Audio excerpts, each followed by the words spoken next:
Hello everyone दोस्तों, मैं अरुण शर्मा। आप देख रहे हैं 10 सोच। दोस्तों, इस वीडियो में बात करने वाले हैं दिल्ली आम आदमी पार्टी सरकार के बारे में कि बीजेपी सरकार की जिस तरीके से झंडे को लेकर घमासान जारी था और जिस तरीके से लेकर अतीशी को रोकने के लिए एलजी ने बहुत सारी सूची बनाई थी, पर अतीशी का नंबर नहीं आया। दोस्तों, अगर आप चैनल पहली बार है जुड़ सकते हैं सारी वीडियो को। दोस्तों, बात करते हैं आम आदमी पार्टी के मुखिया अरविंद केजरीवाल के बारे में, जिन्होंने जेल में रहते एक संदेश जारी किया था कि उनको इस बार सीएम की जगह जो झंडा फहराया जाएगा, उनकी कार्यवाहक मंत्री अतिशी को हराने के लिए उन्होंने अपनी रुझान जारी किए थे। पर इस पे एलजी सरकार ने टीकरा फोड़ दिया। उन्होंने अतिशी को रोकने के लिए नया कानून बना दिया। उन्होंने सिर्फ तरीके से घुमा के रख दी बात, जिस पे आम आदमी पार्टी हमलावर थी और उन्होंने बीजेपी को तुच्छ राजनीति करने के लिए इशारा कर दिया। बहुत सारे प्रवक्ताओं ने बयान दिए, पर एलजी टस से मस नहीं हुए। एलजी ने लास्ट बाजी खेल दी और उन्हीं के मंत्री कैलाश गहलोत को बीजेपी कैसे मेहरबान हो गई। जिस तरीके से गहलोत अरविंद केजरीवाल के खास सिपा सिलाई माने जाते हैं, पर एलजी की खास भेंट उनसे थी।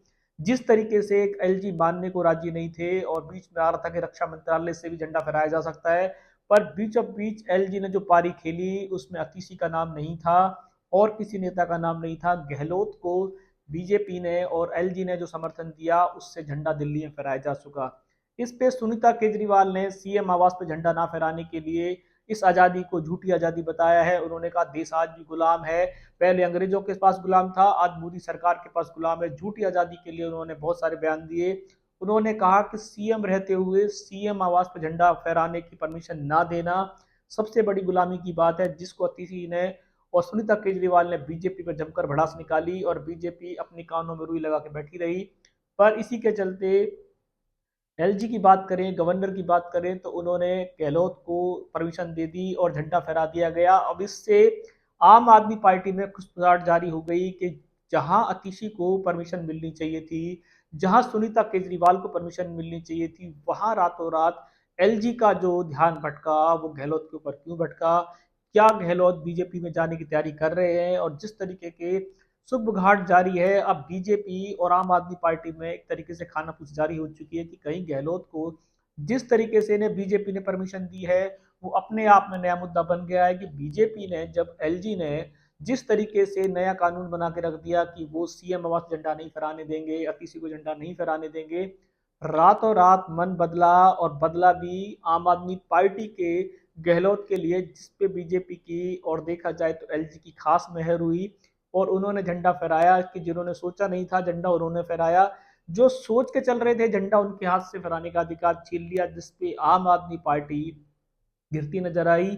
और आम आदमी पार्टी ने देखा जाए तो फिलहाल गहलोत के लिए तो कुछ नहीं बोला, पर एलजी के खिलाफ उन्होंने जमकर भड़ास निकाली। दिल्ली सरकार की तरीके जिस तरीके से उन्होंने अपमान बताया, जीते हुए मुखिया के हाथ से झंडा छीन लेना, बहुत सारे सवाल दागे और आज़ादी को लेकर भी उन्होंने बहुत कुछ बोला कि देश में आज़ादी सिर्फ मोदी सरकार की आई है, बाकी मोदी सरकार सबको गुलाम बना के रखी हुई है, ऐसा कुछ उन्होंने बयान दिए। पर इसके चलते कुछ नहीं हो पाया, झंडा सिर्फ गहलोत के हाथों में था और उन्होंने फहरा दिया। अतीशी और सीएम आवाज सूना रह गया।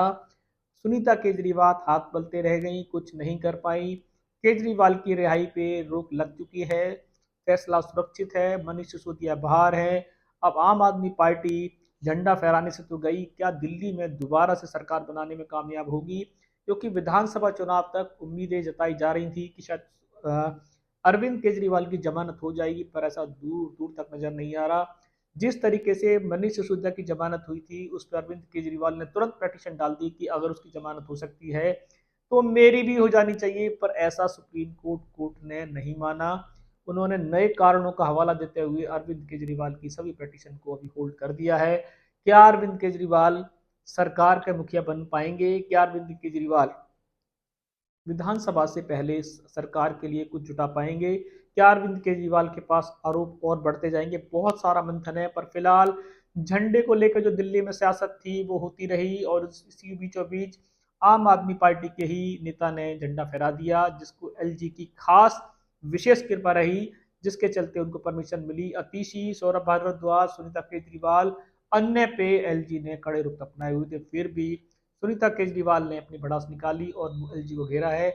अब देखते हैं ये झंडे का बयान, झंडे का विवाद जो चल रहा है, ये तो केजरीवाल का चल ही रहा है। विधानसभा में केजरीवाल की पार्टी की क्या उम्मीदें हैं? क्या बीजेपी को कड़ी टक्कर दे पाएगी? और जिस तरीके से सुनीता केजरीवाल इस बार हुंकार भर रही है हरियाणा में लेके और दिल्ली को लेके, क्या जनता उनका साथ देगी? दोस्तों इस रुझान पे नजर बना के रखें, कोई नया अपडेट मिलेगा समय से पहले बताएंगे। अगर आप चैनल पे पहली बार हैं, जुड़ सकते हैं सारी वीडियो को देख। दोस्तों मैं अरुण शर्मा मिलूंगा नई सोच के साथ, तब तक अपना ध्यान रखें। नमस्कार।